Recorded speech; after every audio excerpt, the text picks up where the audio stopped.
I was discussing the plausibility of two essential features of the philosophy of illusion. The question that we have to decide whether to take life seriously or not. That is to say, whether the plot is comic or tragic. And if it's tragic, you see, must we say that it's ultimately tragic? And the question of who are you?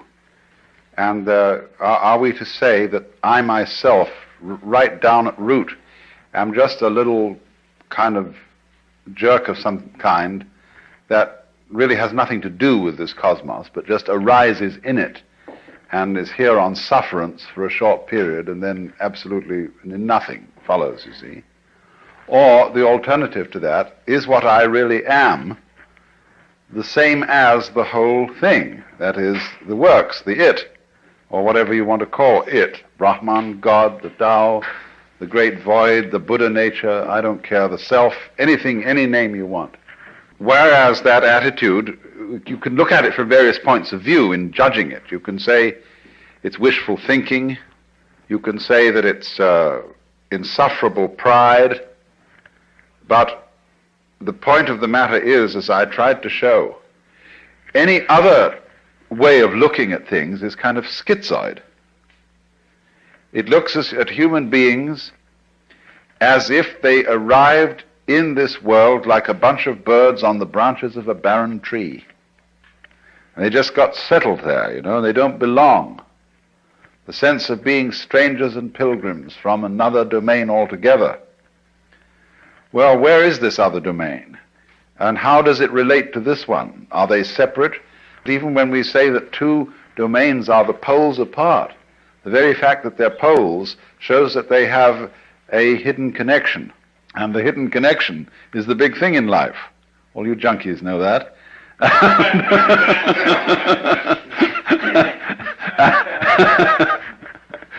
And so, in other words, we get a pattern of organization that is radial rather than an assemblage, as if the universe were really a multiverse.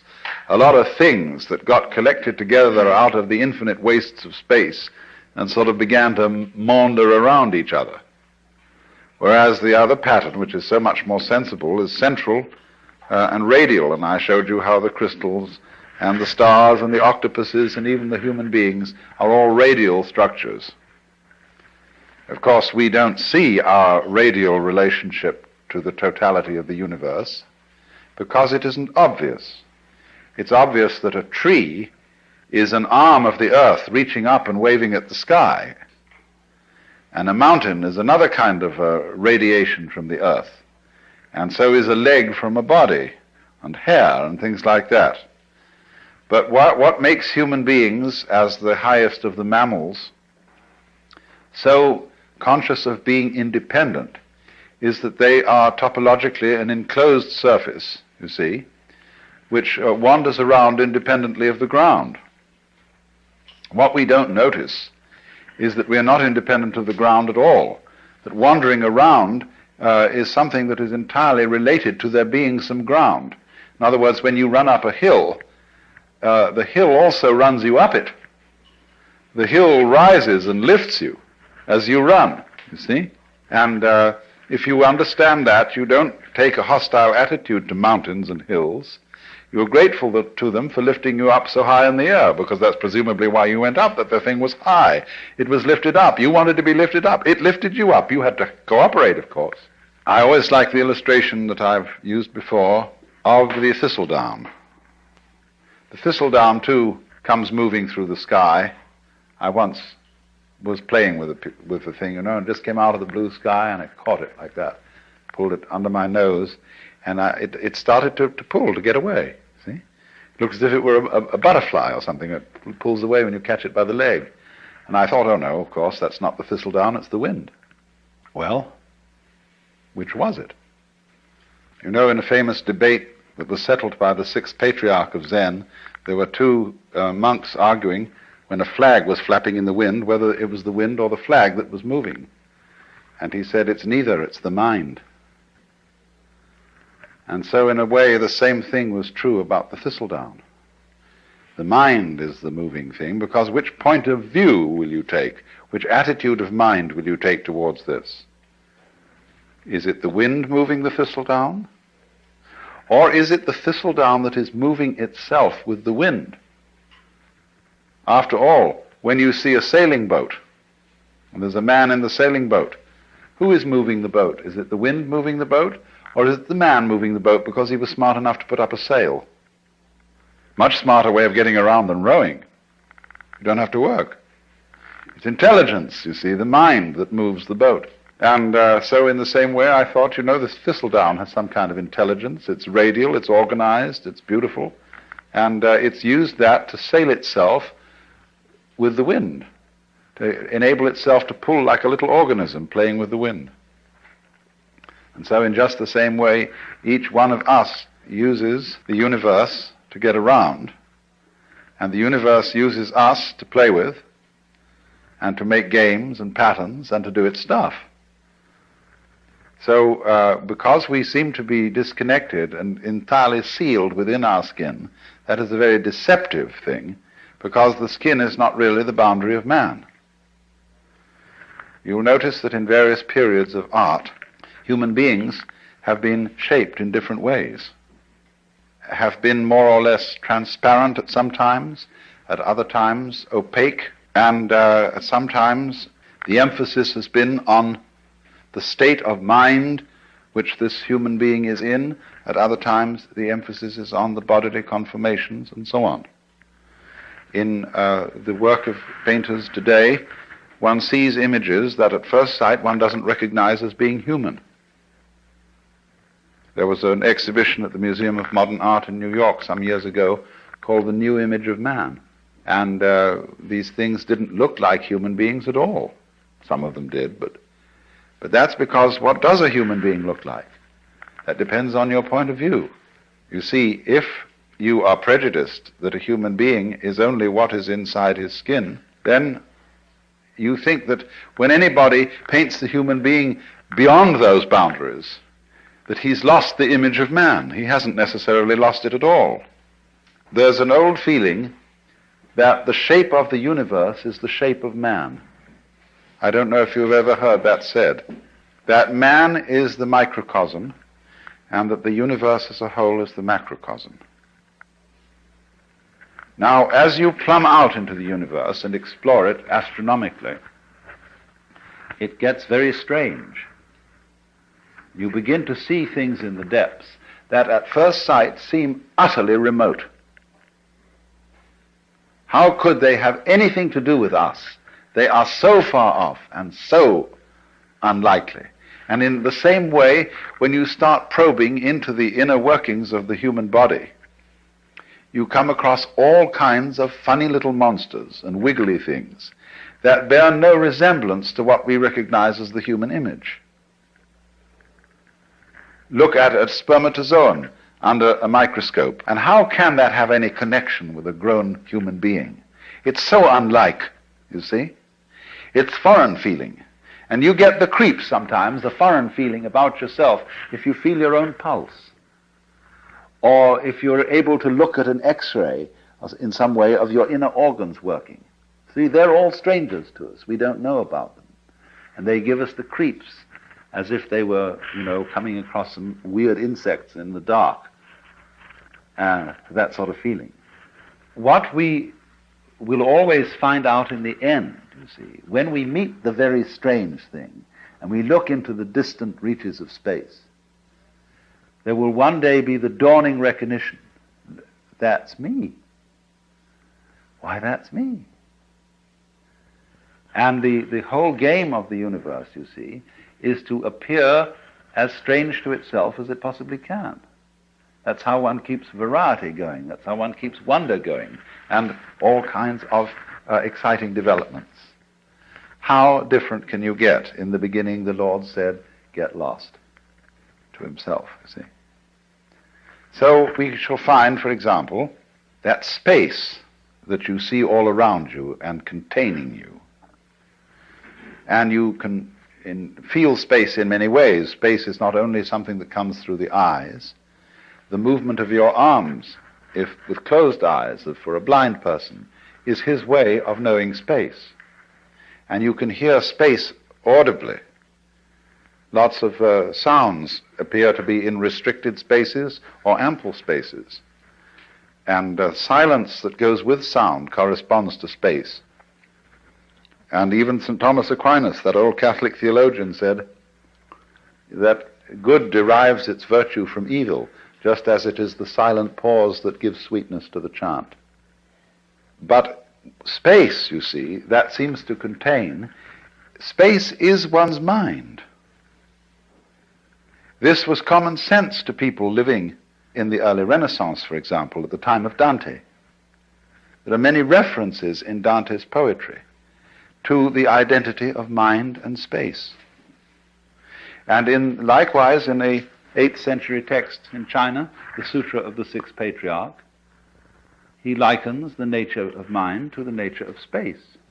He says, just as space contains all the sun and the moon and the stars and the people and the mountains and the forests, so the nature of mind, the nature of consciousness, the nature of oneself contains all these things.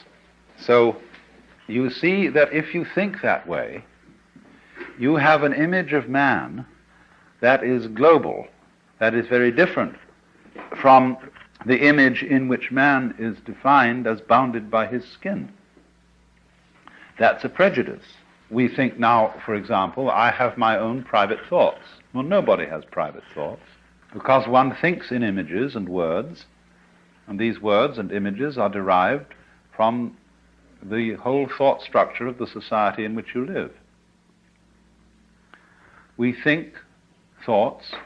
The domain of mind is very similar to the grid structure of an electric power supply system. You know, what happens is there's a network of power stations and transformers so arranged that if one of them gives out and fails to supply a certain area, immediately the grid connects them with other sources of power. Well, in rather a similar way, our minds are connected. Let's take one very obvious example of it, what Northrop Frye calls the order of words. The order of words is all existing literature, both rhetoric, what is spoken, of course, and what is written down. Now, it's his theory that as a scholar of literature and the history of literature, he can take any piece of writing of a reasonable length and tell you when it was written. Because everything that is written and said is inescapably related to the whole order of words. And it's amazing what little things you might not notice would give you away. Because he can say, well, obviously he has read this, thinking, say, of a particular novelist or poet. So it must come after the date when that novel was published. But he couldn't possibly use an expression like that to say, for example, that it was a capital day. He would never use that expression living, say, in contemporary 20th century America. That's a Victorianism, or it's an Edwardian way of talking. And so by all sorts of little clues like that, the scholar can pin down a piece of writing to when it was written, you see? That is because every individual piece of writing is a function of all writing that's being done. Well, now that's a very specific and almost crude illustration of something that's going on in a far more complicated way than that. It isn't only all writing, all thinking is being done in relation to the total order of thought. And in a still more subtle way, all living is being done in relation to the total order of life, to what de Chardin calls the biosphere, and it goes way beyond that because of the vast interplay of what we now call gravitational and electrical fields, which embrace everything that there is. That is why the ancients, when a person was born, cast his horoscope. That was a map of the universe at the time of that person's birth. And therefore it was a drawing of his soul. Because the soul is not inside the body. The body is inside the soul. The soul, your soul, is the whole universe as it is focused upon your organism. Now, of course, astrology is a very primitive science, and it interpreted the influence of the universe upon the individual in very crude ways, and it works mostly by good guesswork on the part of the astrologer.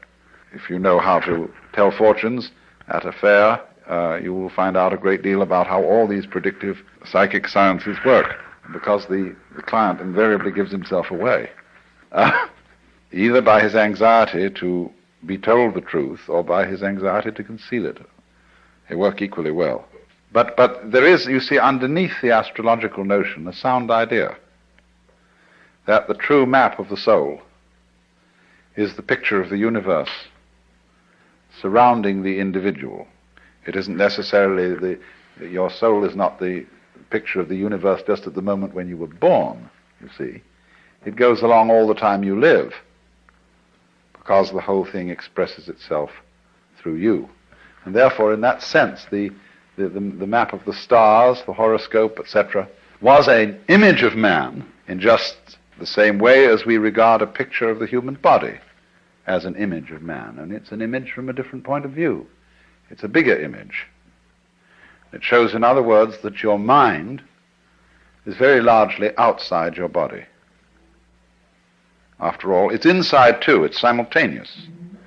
You see, I cannot think, I can't have a mind without seeing, feeling, and relating to other people, without all the social institutions, not only language, but the laws, the customs, the gestures, the rituals, by which we relate to each other.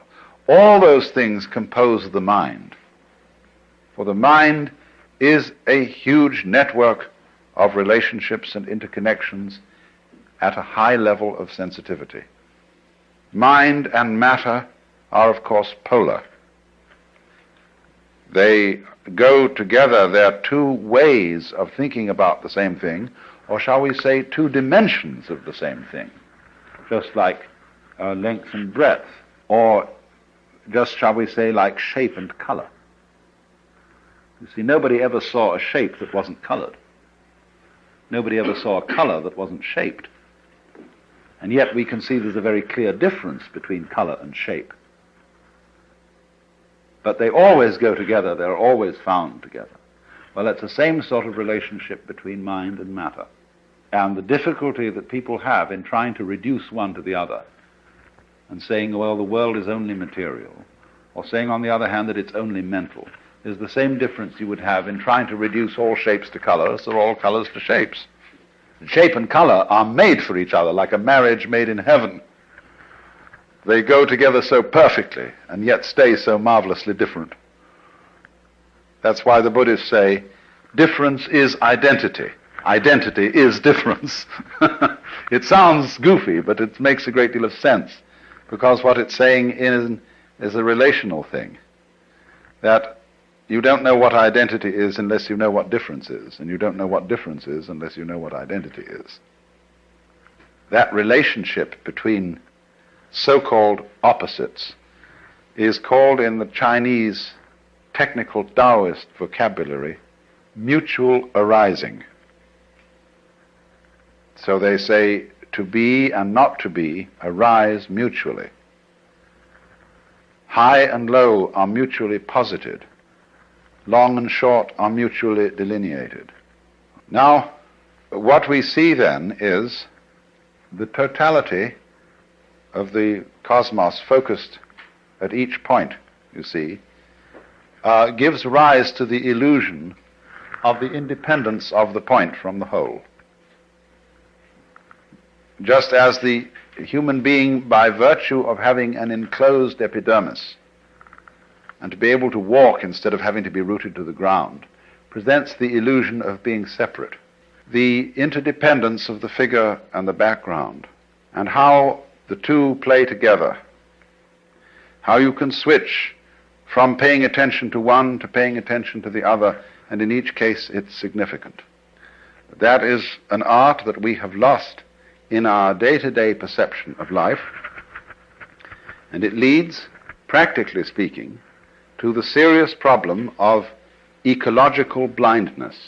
That is to say, to the ignorance which most human beings seem to suffer from, especially in our culture, that they are inseparably related to their physical environment. It looks as if we aren't. It looks as if we can go out with bulldozers and insecticides and every kind of a gadget and make over our physical environment as it suits our whims. But then we discover to our consternation that we've upset all sorts of balances, that the house we made such a nice flat lot for on the hillside suddenly slides down the hill when there's a rainstorm because we took away all the shrubbery that was binding the hill together. And you know, this happens in Hollywood every day. And, and nobody ever seems to learn. And that's, you see, this immense importance of overcoming the illusion of separateness. But people are afraid of that because they think it's communistic. They think that the grand style, the great thing about Western civilization, is its stress on individual personality and its value, and that we have created the ideal of personal integrity. That is to say that the most important thing in the world is the individual. All collectivities, corporations, states, and so on, exist as servants of the individual. And if they get in his way and they interfere with his private enterprise, whatever that may be, it's a bad thing. Man, the individual, is the crown of creation from this point of view. And therefore, when anybody suggests that individual man is not what you thought was an individual, but is in some way united with, grounded in the totality, then if you're this kind of rugged individualist, you mix up your vocabulary and you call the totality the collective. Now, the collective and the totality are two completely different things. The idea of collectivism is based on individualism. It's the idea that the society of mankind and the physical environment beyond it is a collection with nothing of the kind. That's the idea of cosmic flotsam and jetsam that all floated together into a collection. And that's the obverse of individualism. You know, American individualism is the same philosophy as Marxist collectivism, seen from the other side, because they're both based on the same erroneous sensation of individuality. Now, what people don't understand is that a complex and interesting personality is not a matter of being isolated. It's a matter of being deeply connected with and aware of one's relationship to the whole surrounding cosmos. So the rule is to get away, you see, from these ideas of the individual as finding his individuality and uniqueness through independence, but rather finding his individuality and uniqueness through being related. Because, you see, that's what makes us look at the word relation from another point of view when we talk about our friends and relations. Supposing I come across some individual who I can't make out what kind of a thing he is. I can't make out where he came from. His accent isn't American, it isn't British. It isn't particularly Middle Western, it certainly doesn't have the overtones of New York or New England. He just talks flat. And as to his style of clothing, it's utterly nondescript. Well, I think this is pretty much of a bore. What I like to see in an individuality, in a physical individual, is ways that I can relate him to his ancestry. That he has this little subtle accent, or this mannerism, or this eccentricity, or whatever it is that connects him with a great background, you see? But it's his connection with his background that makes him so significant. If I can't see that connection, he becomes uninteresting. So, there is no thought in this approach to devalue the individual. What really does devalue the individual is any kind of religious or political philosophy that overstresses his isolation. And this is something that Californians in particular need to take note of. Because many people feel, you see, that the development of technology and of centralized government is a direct threat to the value of personality. Well, in some ways it is, but that is only because technology is being developed by personalities who don't understand what personality is. They're working on the old individualist collectivist point of view. They're the same. So then, you see, this is then the illusion created that the individual is operating all by himself, that actions and thoughts and deeds proceed solely from inside his skin, so that we can say, there's where it started. You see? Well, that's the game of praising and blaming. The game of who started it, who can we give candy to, who can we bang on the head. In other words, somebody has to be it. As in The Farmer in the Dell, you know, and finally you get the end, the cheese stands alone, the cheese stands alone. Hi-ho the dairy-o, the cheese stands alone.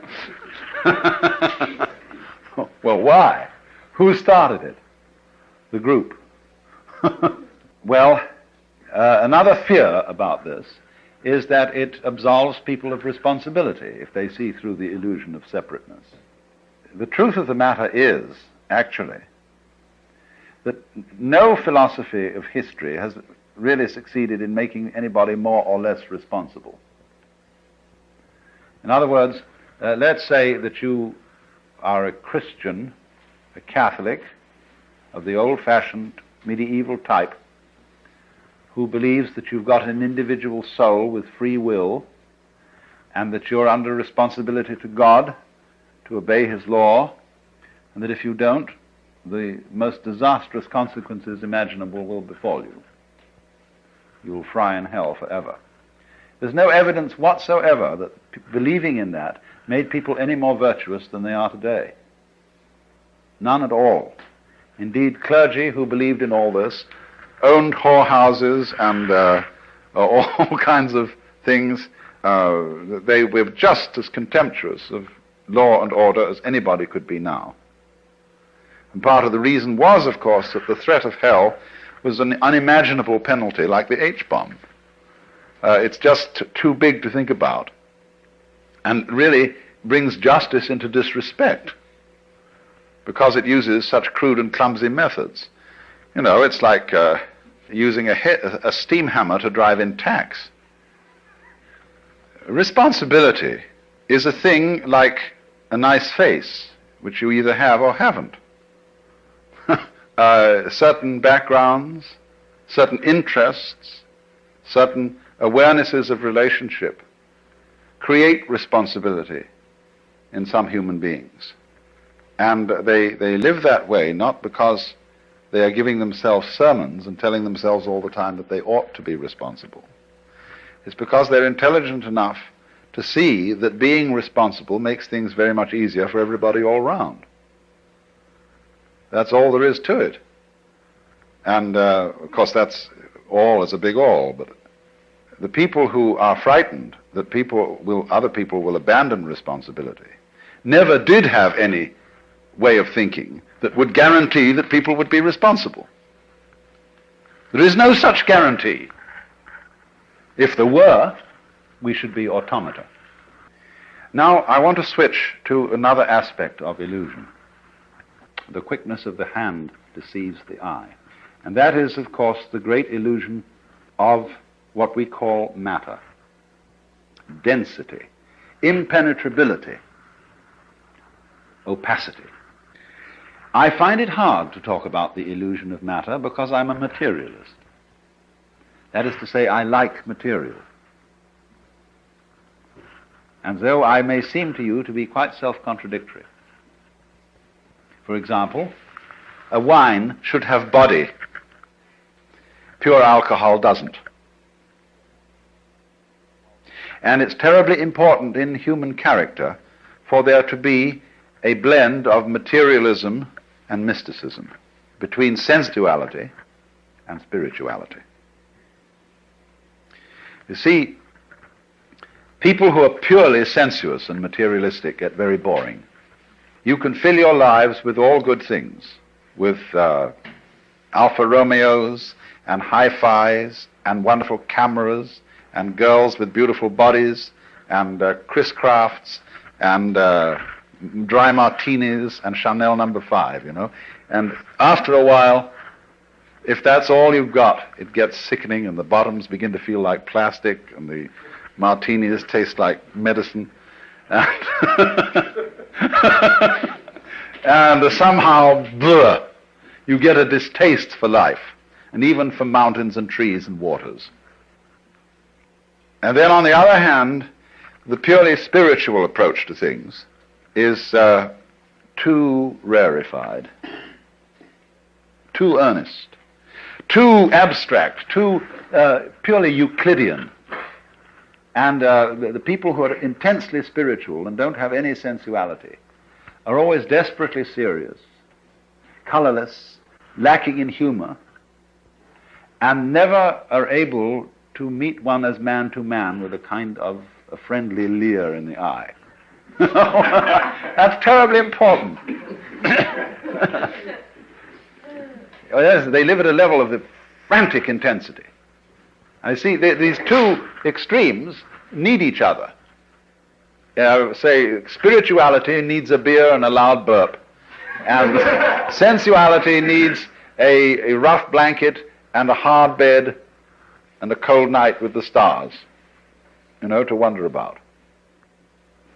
The sensualist as such, the materialist as such, has no wonder, and the mystic, the pure mystic, has no body. He's pure alcohol. Spirit. So, if then one should say that material is an illusion, this seems to be selling out to the spirit people and to the mystics. And so Christian scientists are, generally speaking, as personalities, totally lacking in materialism.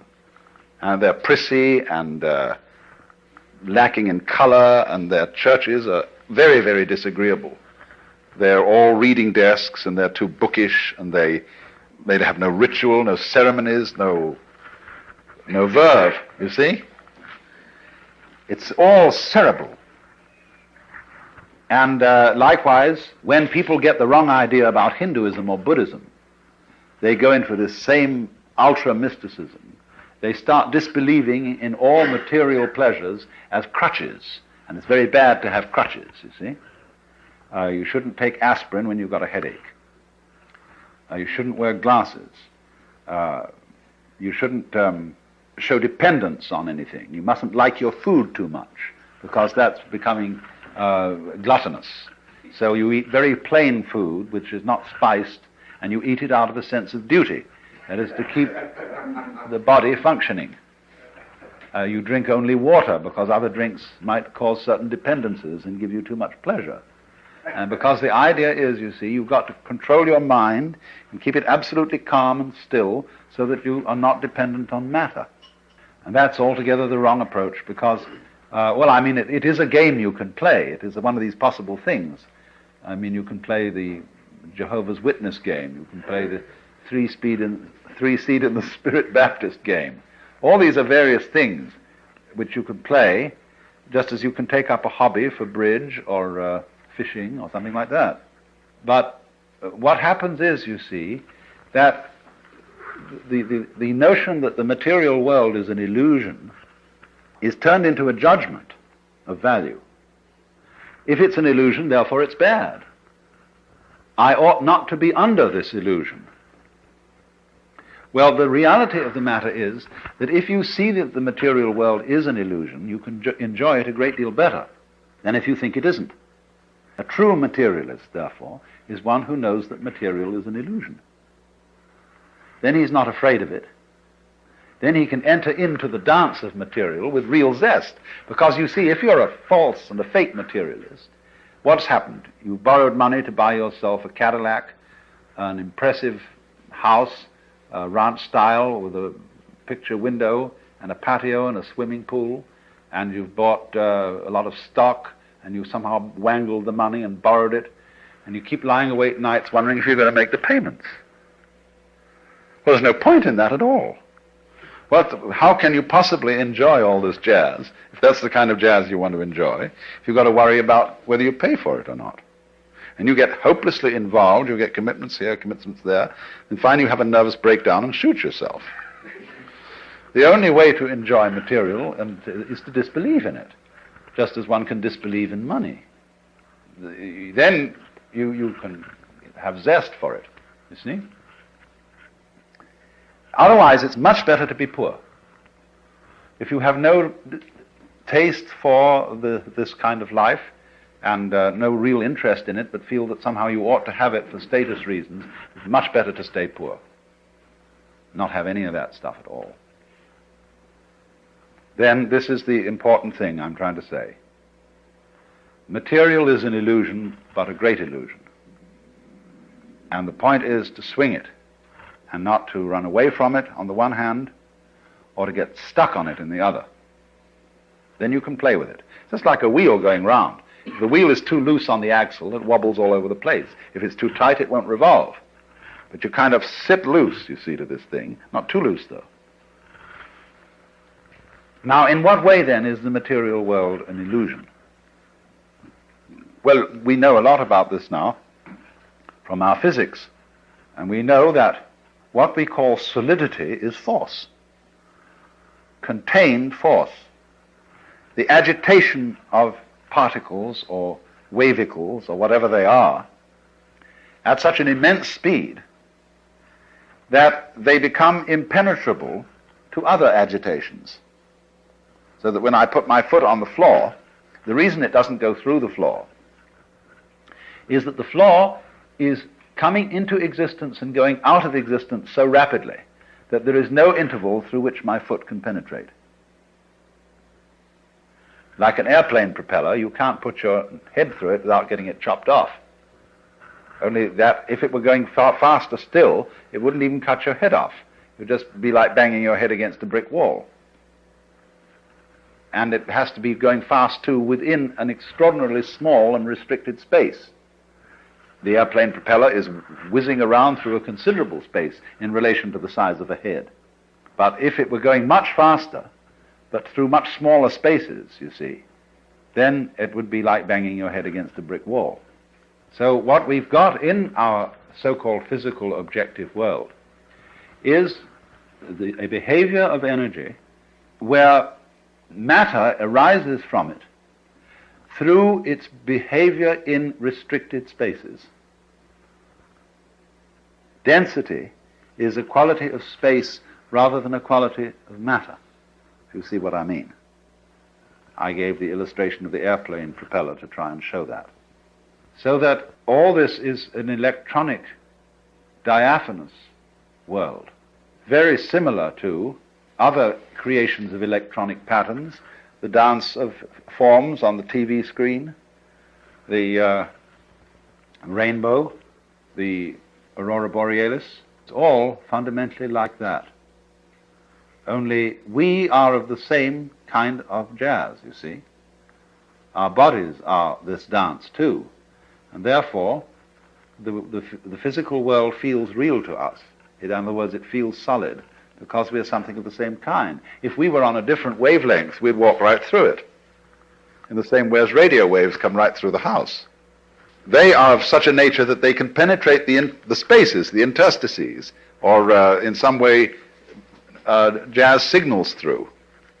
But we are on the same wavelength, you see, as the wall, and so don't go through it. But nevertheless, the whole cosmos is therefore a function of energy, or you could say of light, something like light, and therefore we and it are all diaphanous. Now, it's easier to see that if you live in a medium where things aren't so dense. There's only one other creature as intelligent as man, and this lives in a medium that is less dense, and this is the dolphin. The dolphin is a mammal, and many millions of years ago it seems that dolphins were living on the land. But they are very clever. And they decided that the land was no place to live, because getting food was difficult, and you had to lug yourself around, and there were many, many bad shows about the land. It had very curious changes of temperature. It became unspeakably cold and unspeakably hot, and you had, in fact, to work. Well, no sensible person ever works. I never work, I get paid for playing. And everybody should do that. That's the mark of an educated man, is that eventually he gets a job where he's paid for playing. And a worker or a proletarian isn't necessarily a poor man. There are lots of poor, a poor man like, say, Selig Morgenrath or Eric Barker around here, they're not proletarians. A proletarian is a person who is fettered to the process of work. That is to say, to doing chores every day that he really doesn't like and that aren't in the least interesting in order to go on living. So the dolphins decided this is ridiculous, this land existence, and they went back to the water. And it's pretty easy to fish, you see. There are plenty of fish in the water and things to eat. As we know, the ocean is the greatest food supply in the world. And when they'd eaten a few fish or whatever they need, they decided just to have a ball. So the dolphin can get abreast of a ship, get one of the wakes coming out on the side, can set its tail at an angle of 26 degrees, and be pushed along by the ship. And it's not going anywhere. There's no reason to go along there. As if it had to get to another part of the sea's pretty much the same all through. But they're just going, boom, and they chatter and dance, and they're really highly civilized beings. And so, please don't anybody ever kill dolphins or be unkind to dolphins, because they're exemplary, high-minded creatures. And we shall soon discover this. As soon as we can set up communication with them, they will tell us all about it, and we will then invent a new style of civilization based on frolic.